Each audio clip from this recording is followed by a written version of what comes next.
여러분, 코로나19의 위기가 지금 장기화되면서 말입니다. 서민들의 파산은 점점 커지고 있습니다. 이제 빚의 늪에서 허덕이다가 더 이상 손 벌릴 곳이 없다. 이런 얘기가 되는 겁니다. 아마 이런 상황은요, 점점 상황이 더 나빠질 것으로 예상이 됩니다. 자, 이 지표를 한번 볼까요? 상반기 대비 변제액입니다. 상반기 대비 변제액이라는 게 적지가 않아요. 2,915억입니다. 이 대입변제 금액이라는 게 여러분도 아시겠지만 미소금융이나 햇살론 같은 거 있잖아요. 정부가 정책적으로 서민에게 대출해주는 대출 상품을 말합니다. 그런데 서민들이 돈을 갚지를 못하니까 정부가 대신 갚아준 금액이 대위 변제 금액이란 뜻이에요. 그런데 이 금액이 2,915억 원으로 쉽게 말하면 굉장히 많이 늘었습니다. 작년 상반기에 1,780억 원이었거든요. 거기에 비하면 64% 폭증입니다. 64%. 이것은 여러분 굉장히 심각합니다. 서민금융진흥원에서 윤창현 국민의힘 의원에게 제출한 자료가 바로 이렇게 표시돼서 건네졌어요.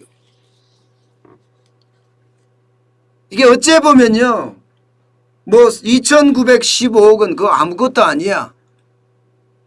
지금 보통 대출을 이야기하면 1조씩 2조씩 그렇게 늘어나는데 2,915억 원이 대수야?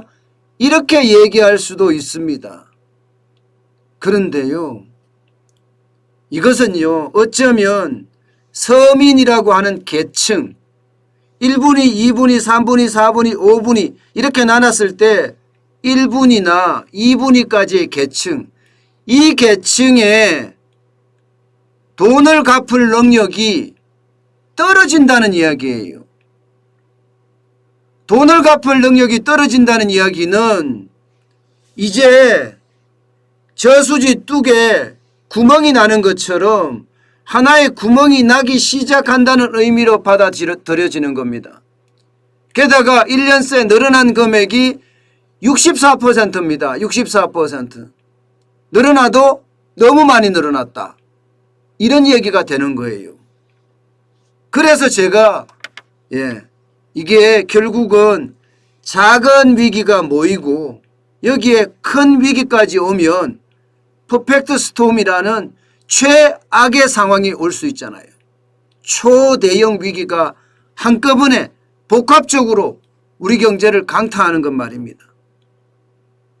그래서 제가 위험하다고 지금 보는 겁니다. 여러분, 연도별로 한번 보자고요. 연도별로. 물론 문재인 정부 들어와서요, 이 서민 금융상품은 굉장히 늘어난 건 사실이에요. 늘어났으니까 그만큼 부도도 많이 났겠죠. 2018년에는 3,816억 원이었습니다. 2019년에는 3,805억 원으로 줄어들더니 2020년에는 4,375억 원이 되고요. 급기야 2021년에는 상반기만 2,915억 원, 한 해로 따지면 6천억에 육박할 가능성이 커졌다. 이렇게 이야기하고 있습니다. 6천억이면 이제 점점 커지는 거죠. 점점 커지는 거예요. 그러면 지금은 2,915억 원, 상반기에는 저수지 뚝에 작은 구멍이지만 6천억까지 늘어난다는 것은 이제 구멍이 커진다는 이야기잖아요. 그 구멍이 커지면 커질수록이요, 우리 경제에는 충격타를 충분히 줄 수가 있습니다. 게다가 이 서민금융만 문제가 되는 게 아니라는 사실이에요. 서민금융만. 쉽게 말하면 저수지 뚱에 구멍이 자꾸 생기는 거예요. 자꾸. 바로 이겁니다. 소상공인 금융지원 프로그램 부실액 추이예요.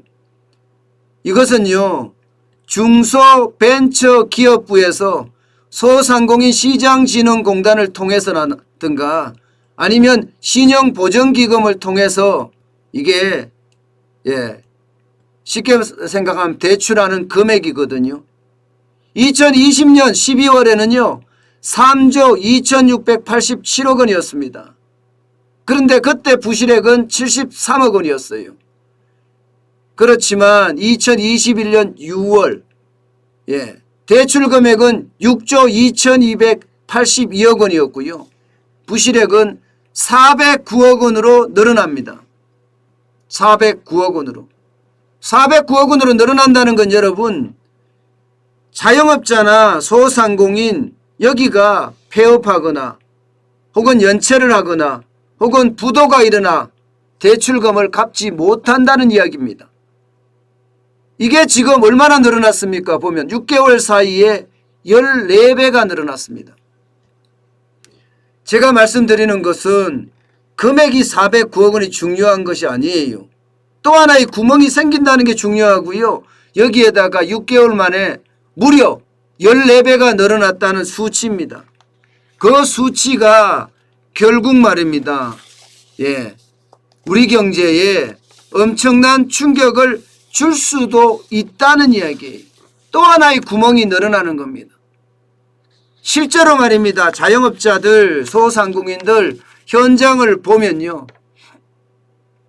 미용용품을 하는 가게든 전통시장에서 과일을 파는 가게든 상관이 없어요.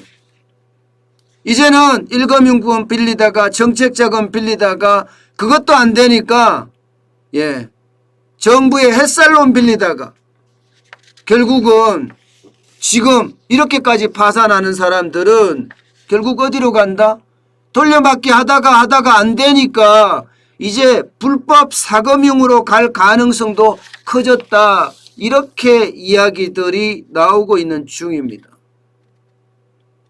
여러분, 이것은요 어찌 보면 우리 금융에 점점 금융의 디폴트, 채무불이행, 서민 파산 이것이 확장되고 있다는 뜻이에요. 더 큰 문제는 여러분, 더 큰 문제는 바로 이거예요. 대출 만기 연장, 이자 상환 규모액이요.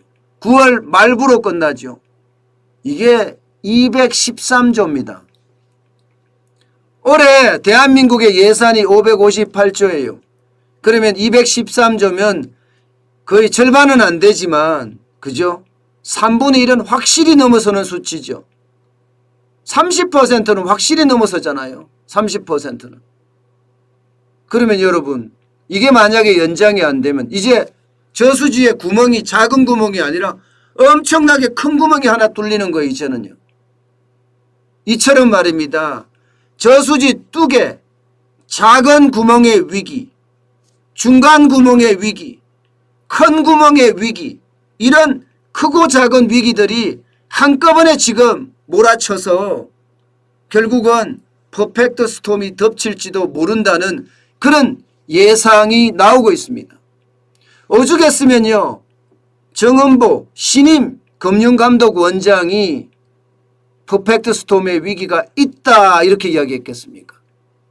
실제로 점검을 해보면요 지금 금융 쪽에 최악의 어떤 상황이 터질 여력도 많다. 가능성도 많다. 시한폭탄이 째깍째깍 지금 시간이 가고 있다. 이런 얘기가 됩니다. 여러분 이게 우리가 예상하는 것보다가 더 심각한 그 위기라고 느끼는 것은요. 지금 현장에서 말입니다. 일거면권의 대출을 더 이상 못 받아요. 시중은행이죠. 그러다가 이거문권 대부업까지 갔다가요. 예, 대부업까지 갔다가 이제는 더 이상 받을 데가 없어서 정부의 어떤 정책 자금, 햇살론을 받는다는 이야기거든요. 예. 이 정부의 정책 자금마저도 이제 만약에 못 받는다고 이야기하면, 더 이상 받을 데가 없다고 하면 그 다음은 어디로 갈까요? 그 다음은요, 뭐 간단합니다. 만세에 만세. 더 이상 나는 못하겠어. 파산을 선언하는 겁니다. 그게 많아지면 많아질수록 퍼펙트 스톰이 되고요. 그 퍼펙트 스톰은요, 결국 금융위기를 촉발시킬 가능성이 굉장히 커진다는 이야기입니다. 여러분, 지금 예상했던 것보다가요, 4차 대유행이 지금 2,000명씩 계속 넘어서면서 이게 오늘 0시부로도 2,000명이 넘을 겁니다.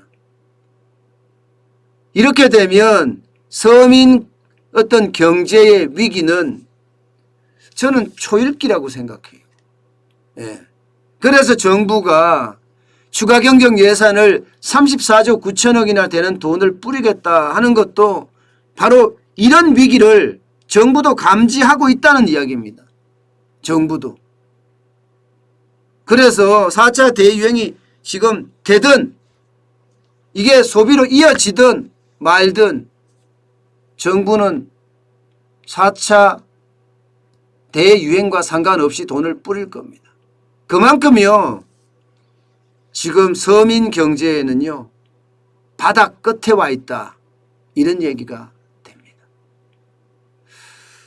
진짜로 안타깝네요. 예. 제가 이런 얘기를 하면서도요, 참 지표가 너무 나쁘게 나온다. 이렇게 말씀드릴 수 있을 것 같습니다. 그래서 안타깝습니다.